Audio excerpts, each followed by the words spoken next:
পদ্ম ফুলেও ভোট দেওয়া যাবে না। যদি ভোট গন্ডগোল হয়েছে তাহলে ভোট দেওয়ার দরকার নাই, বাড়িতে আমি রসগোল্লা ছানা ভরা পাঠিয়ে দেবো। আর আমাদেরকে জিতিয়ে যদি কাজ করাতে হয় প্রত্যেকটা বিষয়ে, পাড়ার ছেলে পাড়ার লোক যারা তৃণমূল করে মানুষের পাশে থাকে 24 ঘন্টা, তাদেরকে ভোট দিতে হবে।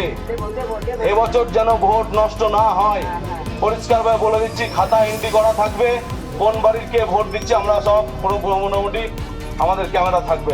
এবার যা ভোট হবে সব লাইভ হবে। জানি না খোঁজ নিয়ে দেখতে হবে কি বিষয়টা। এমন কোনো বড় ব্যাপার নয়। ভোট প্রচার করতে গেলে পরে অনেকে আক্রমণাত্মক কথা বলছে, অধীরত বলছে, ওখানে তৃণমূলদেরকে দেখে নেবো, রক্তগঙ্গা বই দেবো, এগুলো নির্বাচনী বিধির মধ্যে পড়ে না। অতটা কি উত্তেজিত কথা বলেছে? অধীর মাস্তান না, এটা প্রমাণ আগেও করিয়ে দিয়েছি, এই ওয়ার্ডে করিয়ে দিয়েছি। রবীন্দ্রনাথের আমি 2022 সালে ইলেকশনে অধীরকে প্রতিটা জায়গায় ওর গোটা জেলা থেকে প্রচার করতে বলুন। বহরমপুরের লোক নিয়ে ও কত বড় মাস্তান, ওকে বলুন যে উত্তরাতে আমাদের সঙ্গে লড়ছে। যা হবে ভোটের পর, যা হবে 23 তারিখের পর, যা কিছু হবে 23 তারিখের পর।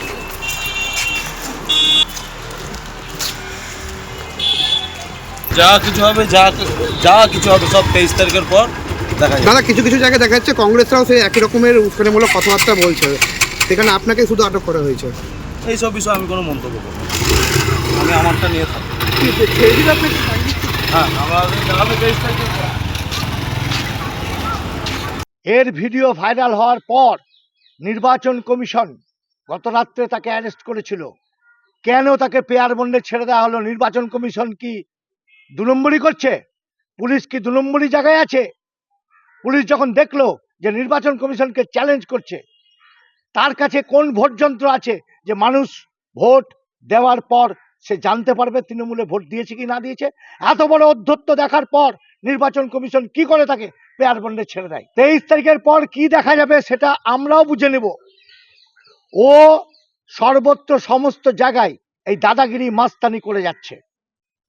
আমি পুলিশকে বলবো যে এত বড় ঘটনার পর পুলিশ কেন তাকে ছেড়ে দেয়? এখানে বেঈমান বিশ্বাসঘাতকতা করে ভোটে দল চালাবার চেষ্টা করছে। আমাদের 29 তারিখ ভোট এবং 4 মে গণনার সন্ধ্যার পর থেকে তাদের উপরে স্টিম রোলার চলবে। আমরা খোলা আকাশের নিচে বলে যাচ্ছি, জিততে হবে, এ লড়াইয়ে বাহিনীর পাশে দাঁড়াতে হবে। এই যে আমাদের 60 লক্ষ ভোটকে যেভাবে বন্দি করে এখনো পর্যন্ত 30 লক্ষ মানুষের ভোট অধিকার বন্দি করে রেখে দিয়েছে, আমাদের বাঙালির পাশে থেকে, বাংলা ভাষীদের পাশে থেকে, আমাদের ঘরের মা বোন ভাইদের কাকাদের যাদের ভোট বন্দি করেছে এই বিজেপি, আমরা ভোটের মাধ্যমে তাদেরকে বাংলা ধারা যতক্ষণ না করতে পারবো ততক্ষণ এ লড়াই আমাদের চলবে। দেউলিওয়ানের পঞ্চায়েত প্রধান যিনি বলেছিলেন যে 4 তারিখের পরে বিরোধীদের উপর রোলার চলবে, আজকে নির্বাচন কমিশন তার উপরে রোলার চালিয়ে দিল। আমরা ক্যানিং পূর্ববাসী সবাই চাই যে গণতন্ত্রের পুনঃপ্রতিষ্ঠা লাভ করুক এখানে, এবং যারা বা যে সমস্ত অ্যান্টি সোশ্যাল এই রকমভাবে বিরোধীদের উপরে শাসানি বা চোখ রাঙাচ্ছেন তাদেরকে আমরা ভারতীয় জনতা পার্টির তরফ থেকে সাবধান করছি। গণতন্ত্রের সঠিকভাবে প্রয়োগ হোক এবং গণতন্ত্র উৎসবে যাতে সবাই সামিল হন, তার জন্যে আপনারা নিজেরা সচেষ্ট হন। কাউকে কোনোভাবে তাদের অধিকার, গণতান্ত্রিক অধিকার থেকে বঞ্চিত করতে গেলে আমরা সব সময় বিরোধিতা করব এবং নির্বাচন কমিশনে অভিযোগ করব। আর তার ফলস্বরূপ আপনারা দেখতে পাচ্ছেন আজকে নির্বাচন কমিশনও স্টেপ নিয়েছে। ওর কালচারটাই হচ্ছে বড় বড় কথা বলা, মানুষের উপরে জুলুম করা, মানুষের বাড়ি গিয়ে বাড়ি ভাঙচুর করা, অত্যাচার করা, এটা ওর কালচার। ওরা 2021 সাল থেকে করে আসছে।